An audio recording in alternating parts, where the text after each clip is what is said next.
তখন খাজা আবু তালেবকে তার আরবের প্রচন্ডতা মনে করে, এর জন্যই কঠিন আযাব তাকে দেওয়া হচ্ছে, সবচেয়ে সেরকম আযাব তাকে দেওয়া হচ্ছে।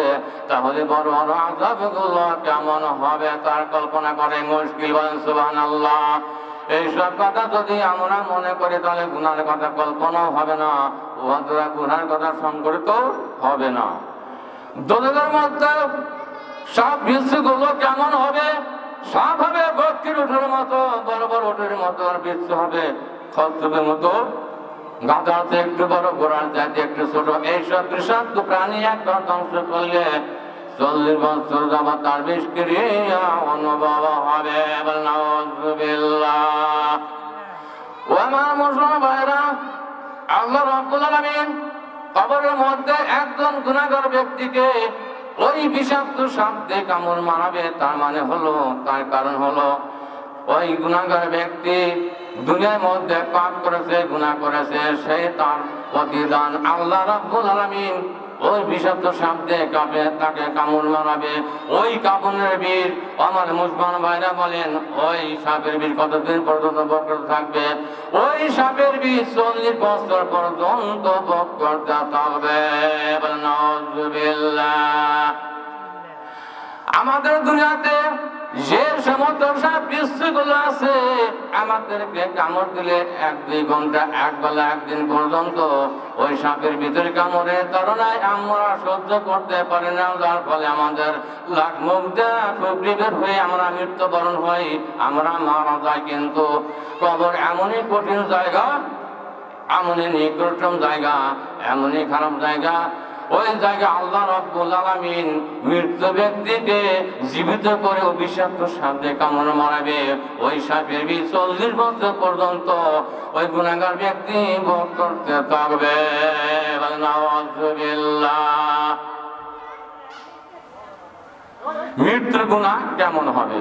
মানুষ যখন মারা যায় মৃত্যুর কষ্ট কেমন হয় তা বুঝতে গেলে সাইকুল হাদিস জাকারিয়া রাহমাতুল্লাহ আলাইহি ফাজালে লেখেন, হযরত আলী বলেন, একজন গুনাহগার মানুষ যখন মারা যায় তখন তার জান বের হতে এমন কষ্ট হয় যেমন 300 জন মানুষ একসঙ্গে তরবারি দিয়ে একটা মানুষকে আঘাত করলে যেমন কষ্ট হয়, গুনাহগার ব্যক্তির মৃত্যুর সময় তার জান বের হতে তার চেয়েও কষ্ট হয়। বলেন নাউযুবিল্লাহ।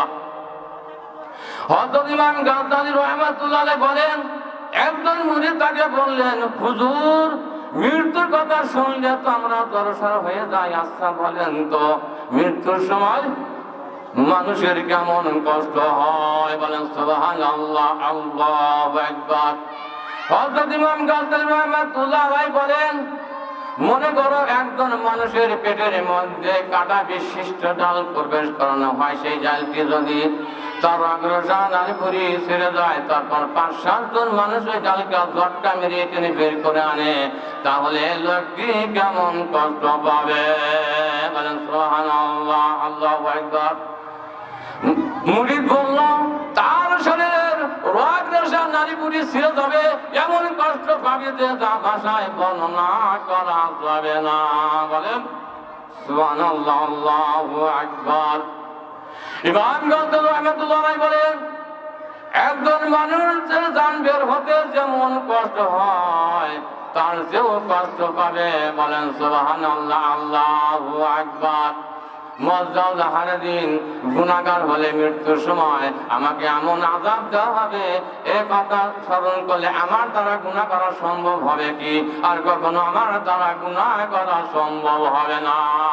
বলেন সুবহানাল্লাহ, আল্লাহু আকবার। হযরত মাওলানা জাকারিয়া রাহমাতুল্লাহ আলাইহি লেখেন, একজন আল্লাহর ওলি কবরস্থানের পাশে গিয়ে আল্লাহর কাছে দোয়া করলো, হে আল্লাহ, মৃত্যুর সময় কেমন কষ্ট হয় আমার একটু জানতে ইচ্ছা করছে, আপনি কোন মানুষকে জীবিত করে দেন, তাহলে আমি তাকে জিজ্ঞাসা করব মৃত্যুর সময় কেমন কষ্ট হয়। আল্লাহর ওলি মানুষ দোয়া কবুল হলো, একটা মোটা জীবিত হলো। আমি তাকে জিজ্ঞাসা করলাম, তুমি তো মারা গেছো, তাহলে তুমি মৃত্যুর সময় কেমন কষ্ট পেয়েছো? বলেন সুবহানাল্লাহ, আল্লাহু আকবার। তখন তিনি বললেন, আজ থেকে 50 বছর আগে আমি মারা গেছি, এখনো মৃত্যুর কষ্ট আমি অনুভব করছি। বলেন সুবহানাল্লাহ, আল্লাহু আকবার। ও আমার মুসলমান ভাইরা, তাহলে বলুন, তাহলে বুঝুন মৃত্যুর কষ্ট কত ভয়ঙ্কর। এই কথা মনে করলে গুনার কথা কল্পনা করা যাবে না, গুনার কথা সংগঠিত হবে না। বলেন সুবহানাল্লাহ, আল্লাহু আকবার। হাসরের ময়দানের অবস্থা কেমন হবে? একটি হাদিসে বর্ণিত আছে, রাসূলুল্লাহ সাল্লাল্লাহু আলাইহি ওয়াসাল্লাম হযরত আয়েশা রাদিকে লক্ষ্য করে বললেন,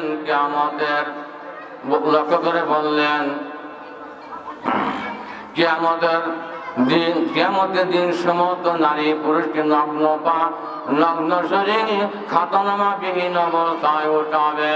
বলেন সুবহানাল্লাহ, আল্লাহু আকবার। হযরত আয়েশা রাদি বললেন, ইয়া রাসূলুল্লাহ সাল্লাল্লাহু আলাইহি ওয়াসাল্লাম, নারী পুরুষ সবাই কি থাকবে? নারী পুরুষ সবাই উলঙ্গ থাকবে, একজন আর একজনের দিকে তাকাবে না। বলেন সুবহানাল্লাহ, আল্লাহু আকবার।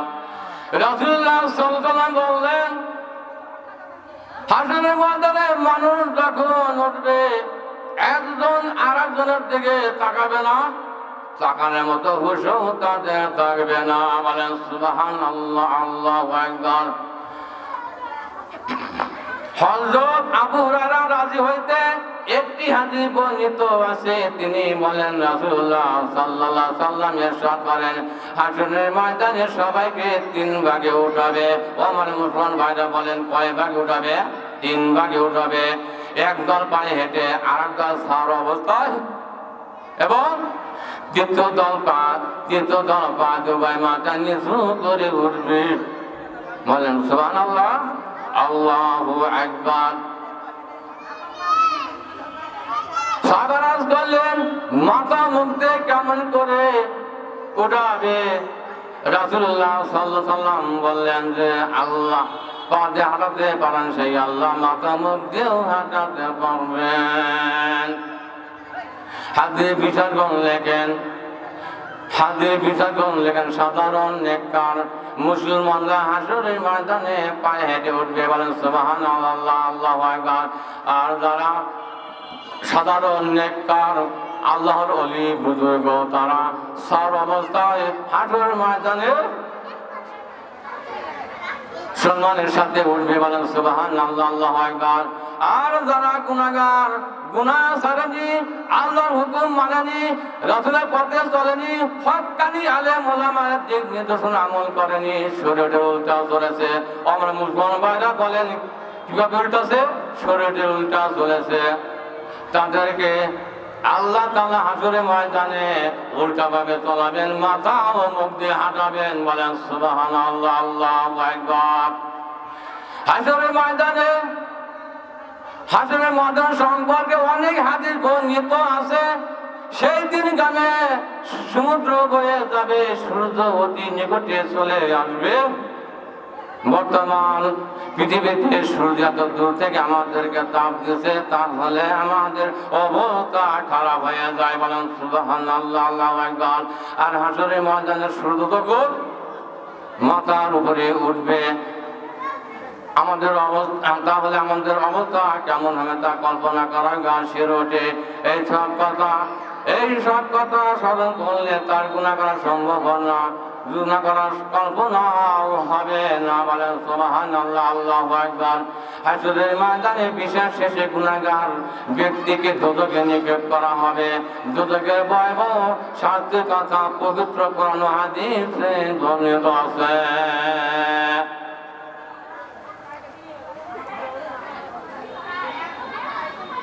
উম্মতে মুহাম্মাদের জন্য আল্লাহর ওয়াদা, আল্লাহ রাব্বুল আলামিন মুহাম্মদ সাল্লাল্লাহু আলাইহি ওয়াসাল্লামকে কি দান করবেন, কি দিবেন, সেই কথা আমি আপনাদেরকে বলবো। হাদিস শরীফে বর্ণিত আছে, রাসূলুল্লাহ সাল্লাল্লাহু আলাইহি ওয়াসাল্লাম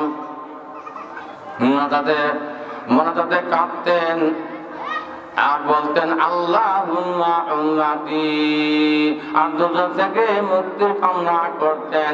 এমন অবস্থা থেকে আল্লাহ তাআলা জিবরাইল সাল্লামকে বললেন, যাও দেখো আমার হাবিব মুহাম্মদ সাল্লাল্লাহু আলাইহি সাল্লাম বারবার উম্মতি উম্মতি বলে কি যাচ্ছেন। আল্লাহ তাআলা জানেন। তারপরও জিবরাইল সাল্লামকে বললেন, রাসূল সাল্লামকে বললেন, জিজ্ঞাসা এসে রাসূল সাল্লামকে জিজ্ঞাসা করে তারপরে উত্তর দিলেন, আমার মুহাম্মাদের মুক্তি চাই, মুহাম্মাদের মুক্তি চাই। অবশেষে রাসূলুল্লাহ সাল্লাল্লাহু আলাইহি সাল্লামকে আল্লাহর নিকটে পাঠালেন। আল্লাহর নিকটে পাঠিয়ে বলেন, আমার হাবিবের মুক্তি চাই। আল্লাহ তাআলা জিবরাইল সাল্লামকে খবর দিলেন, আমি আপনার উম্মতের সব ব্যবস্থা করে দিব। হযরত জিবরাইল সাল্লাম রাসূল সাল্লামকে পাঠিয়ে খবর দিলেন, আপনার উম্মতের সব ব্যবস্থা আমি করে দিব। বলেন সুবহানাল্লাহ, আল্লাহু আকবার। আল্লাহ তাআলা সমস্ত ব্যবস্থা আমি করে দেব। আল্লাহ তাআলা বললেন, আল্লাহ তাআলা ইরশাদ করেন, ওয়ালা সাওফা ইউতিকা রাব্বুকা ফাতারদা, হে আমার প্রিয় নবী, আপনার প্রতিপালক আপনাকে দান করেছে, আপনি যা চাবেন আপনাকে দান করেছেন। সূরা জুহা আয়াত 5।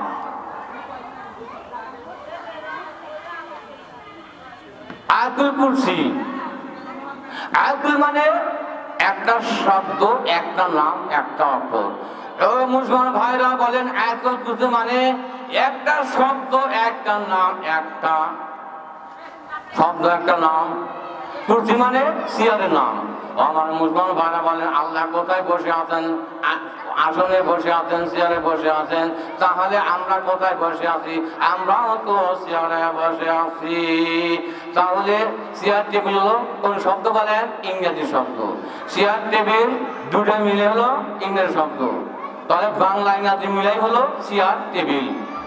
রাসূলুল্লাহ সাল্লাল্লাহু আলাইহি সাল্লাম তিনি আয়াতুল কুরসি পাঠ করে ঘুমাইতেন, আয়াতুল কুরসি পাঠ করে শুইতেন। হাদিস শরীফে বর্ণিত আছে, রাসূলুল্লাহ সাল্লাল্লাহু আলাইহি সাল্লাম হযরত আবু হুরায়রাকে জিজ্ঞাসা করে বললেন, হে আবু হুরায়রা, যখন তুমি ঘুমাইবা, যখন তুমি শুইবা, তখন তুমি আয়াতুল কুরসি পাঠ করে ঘুমাইবা, শুইবা। আয়াতুল কুরসির ফজিলত রাসূলুল্লাহ সাল্লাল্লাহু আলাইহি সাল্লাম ইরশাদ করেন, ফাইন্নাহু নাযালা আলাইকা মিনাল্লাহি হাফিজান। এর ফায়দা হলো আল্লাহ তাআলার পক্ষ থেকে একজন হেফাজতকারী ফেরেশতা তোমাকে পাহারা দিবে। ও আমার মুসলমানেরা, যখন আপনারা আয়াতুল কুরসি পাঠ করে ঘুমাইবেন, শুইবেন, তখন আল্লাহ রাব্বুল আলামিনের পক্ষ থেকে একজন ফেরেশতা সারা রাত্রি জাগরণ করে আপনাকে পহর দেবে, পাহারা দেবে। বলেন সুবহানাল্লাহ, আল্লাহু আকবার। সূরা ইখলাস। আমার মুসলমান ভাইরা, আপনারা বলতে পারবেন কি পবিত্র কোরআন শরীফের মধ্যে কয়টি সূরা আছে? বলতে পারবেন? পবিত্র কোরআন শরীফের মধ্যে সর্বমোট 114টি সূরা আছে। তার মধ্যে সবচেয়ে কোনটি সূরা ছোট? বলতে পারবেন কি? তার মধ্যে সবচেয়ে ছোট সূরা হলো সূরা ইখলাস, যা আমরা বাংলা নামে গুলহ বলি। কি বলি? গুলহ বলি। রাসূলুল্লাহ সাল্লাল্লাহু আলাইহি সাল্লাম তিনি সূরা ইখলাস পড়ে ঘুমাইতেন, সূরা ইখলাস পড়ে শুইতেন। হাদিস শরীফে বর্ণিত আছে, রাসূলুল্লাহ সাল্লাল্লাহু আলাইহি সাল্লাম ইরশাদ করেন, যখন কোন বান্দা, যখন কোন ব্যক্তি ঘুমানোর সময়, বিছানায় যাওয়ার সময় যদি তার কি না থাকে, যদি তার ওযু না থাকে, কেউ যদি 100 বার সূরা ইখলাস করে ঘুমায় যায়, শুয়ে যায়, কিয়ামতের দিন আল্লাহ তাআলা তাকে ডাকতে বলবে, হে আমার বান্দা, তুমি ডান দিক থেকে জান্নাতে প্রবেশ করো। বলেন সুবহানাল্লাহ, আল্লাহু আকবার। সূরা ইখলাস করে ঘুমাইলে হাসরের ময়দানে কঠিন মুহূর্তে আল্লাহ তাআলা তাকে ডাক দেয়, বলবে সে জান্নাতে যেতে বলবেন, বলেন সুবহানাল্লাহ, আল্লাহু আকবার। ও আমার মুসলমান ভাইরা, সূরা ইখলাস একটা ছোট্ট আয়াত, ছোট্ট একটি সূরা, এটা তো কঠিন ব্যাপার সেপার নয়। এই সূরা ইখলাস করে ঘুমাইলে আল্লাহ তাআলা আপনাদেরকে কি দেবে? জান্নাত দেবে, বেহেশত দেবে। বলেন সুবহানাল্লাহ, আল্লাহু আকবার। ও আমার মুসলমান ভাইরা, তাহলে আমরা ঘুমানোর সময়, বিছানার সময় সূরা ইখলাস করে ঘুমানোর জন্য চেষ্টা করবেন। এর চেয়ে খুশির কথা কি হতে পারে? গুনাহের আমলনামা কয়টি বলতে পারবেন? আমার মুসলমান ভাইরা বলেন, গুনাহের আমলনামা হলো তিনটা। এক নাম্বার হলো শিরকি গুনাহ, যেমন হিন্দুরা কি করে, খের জামা দিয়ে মূর্তি বানায়, রং চং করে, তারা 3 দিন পর পানি গিরায় নিয়ে লাঠি দেয়, ফেলে দেয়, এই একটা দেখা। আর হলো কোরআন শরীফের আয়াত উল্টা বাইরে পড়া, এটা হলো শিরকি গুনাহ। ও আমার মুসলমান ভাইরা বলেন, এই শিরকি গুনাহ আল্লাহ কি করেন না? ক্ষমা করেন না, মাফ করেন না।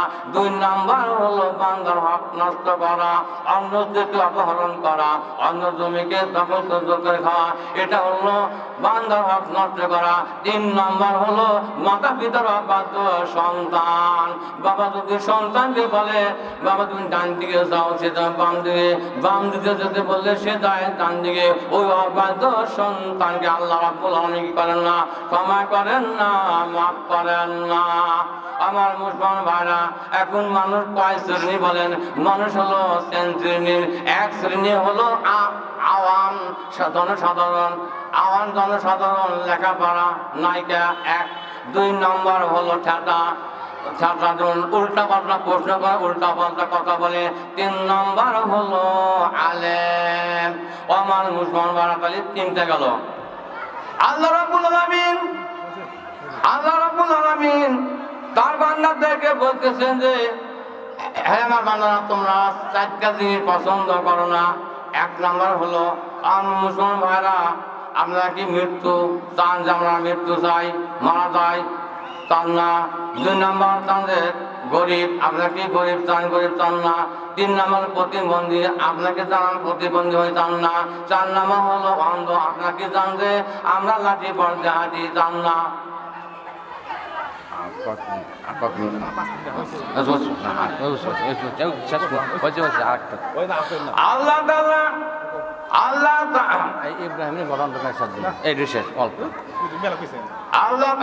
ইব্রাহিমের ঘটনা। ইব্রাহিমের বাপের নাম ছিল কি? আমার মুসলমান ভাইরা, ইব্রাহিমের বাপের নাম কি ছিল বলতে পারবেন? ইব্রাহিমের বাপের নাম ছিল আজিব পাল, সে ছিল হিন্দু। আর পাল্লা কি করতো? যখন কোন একজন গুনাহগার ব্যক্তি কবরের মধ্যে মন কান্না করে প্রশ্নের উত্তর দিতে পারবে না, তখন আল্লাহ তাআলা পক্ষ থেকে ফেরেশতা বলবে, আবরিসুহু মিনান নারি ওয়ালবিসুহু মিনান নারি আফতাহু লাহু বাবান মিনান নার। আবরিসুহু মিনান নারি মানে রিসু মানে বিছানা, নার মানে আগুন, তাকে আগুনের বিছানা বিছিয়ে দাও। ওয়ালবিসুহু মিনান নারি, বিছু মানে পোশাক পরিচ্ছদ, নার মানে আগুন, তাকে আগুনের পোশাক পরিধান করাও। আফতাহু লাহু বাবান মিনান নারি, আফতাহু মানে জাহান্নাম, দোজখ, বাবান মানে দরজা, নার মানে আগুন, তার জন্য জাহান্নামের দিকে একটি দরজা খুলে দেওয়া। নাউযুবিল্লাহ। এরপর রাসূলুল্লাহ সাল্লাল্লাহু আলাইহি ওয়াসাল্লাম বলেন, দোজখের আগুনের তাপ, সেখানে খারাপ খারাপ দুর্গন্ধ আসতে থাকবে। উপরন্ত কবরকে এমন ভাবে সংকীর্ণ করে দেওয়া হবে যে তার এক কদর হাড্ডি আর এক কদরের মধ্যে ঢুকে যাবে। নাউযুবিল্লাহ। তারপর তার জন্য এমন একজন ফেরেশতা নিযুক্ত করা হবে, তো চোখেও দেখে না, কানেও শোনে না, তার সাথে লোহার হাতুড়ি থাকবে। ওই লোহার হাতুড়ি দ্বারা পাহাড়ে গায়ে আঘাত দিলে তাহলে পাহাড় মাটি হয়ে যাবে। সেই ফেরেশতা ওই লোহার হাতুড়ি দ্বারা তাকে মারতে থাকবে। এই মারের আওয়াজ মানুষের জিন ছাড়া পৃথিবীর সবাই শুনতে পাবে। বলেন সুবহানাল্লাহ, আল্লাহু আকবার। এইবার খেয়ে সে মাটি হয়ে যাবে। আবার তাদের মধ্যে জীবনে ফিরিয়া দেওয়া মিসকা শরীফ। মানুষের জিন যদি এই আসন্ত, তার সব কিছুই ছেড়ে দিত, চাকরি করা, চাষাবাদ করা, খাওয়া দাওয়া সব কিছু তাদের দ্বারা সম্ভব হতো না। এজন্য আল্লাহ তাআলা মানুষের জিনকে এই আলোচনার তৌফিক দেননি। মোট কথা তাকে এভাবে কিয়ামত পর্যন্ত মারতে থাকবে, সে মাটি হয়ে যাবে, আবার তাদের মধ্যে জীবন ফিরিয়ে দেওয়া হবে, আবার মারা হবে, এভাবে চলতে থাকবে।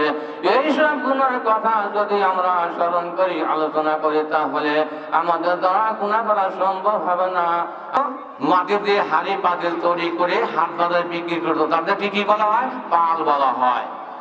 তো সুতরাং ওই পালের ঘরে ইব্রাহিম আলাইহিস সালাম কি করেন? জন্মগ্রহণ করেন।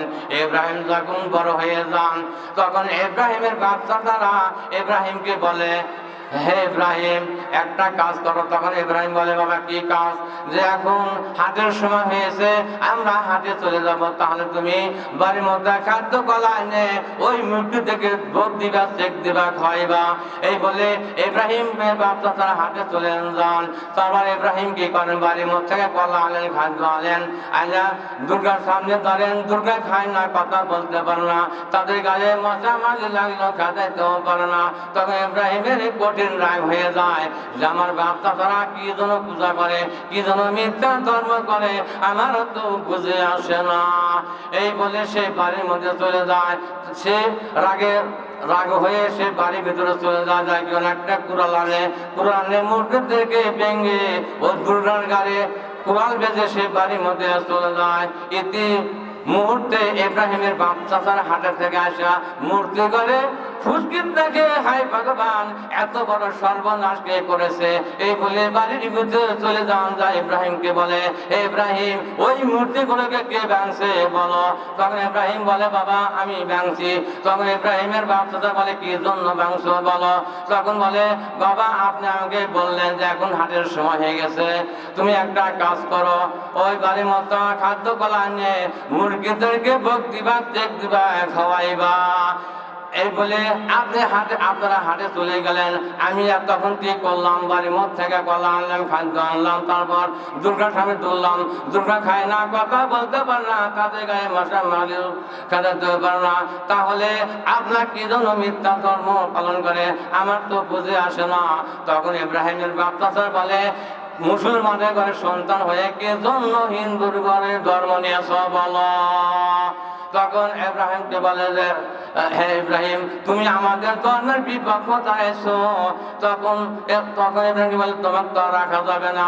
তখন ইব্রাহিম বাপচাচা বুদ্ধি পরামর্শ করে যে তাহলে ইব্রাহিমকে আগুনে পুড়ে মারতে হবে, তাছাড়া কোনো বুদ্ধি নয়। তখন ইব্রাহিমকে কি করে? ইব্রাহিমের হাত সুন্দরভাবে বাঁধে, তারপর কুণ্ড ধরে আদায়। ইতিমধ্যে আল্লাহ রাব্বুল আলামিন আগুনকে বলে দিল, হে আগুন, তুমি হুঁশিয়ার হয়ে যাও, সাবধান হয়ে যাও, আমার ইব্রাহিমের একটা পশম, একটা লোমও যেন না পড়ে। তখন আগুন জবান খুলে আল্লাহর কাছে বলে, হায় আল্লাহ তাআলা রাব্বুল আলামিন, তুমি আমাকে হুঁশিয়ার করে দিলে, সাবধান করে দিলে, যাও তোমার ইব্রাহিমের একটা পশম, একটা লোমও আমি পড়তে দিব না। বলেন সুবহানাল্লাহ, আল্লাহু আকবার। তখন ইব্রাহিমকে আগুনের মধ্যে ফেলে দিলেন।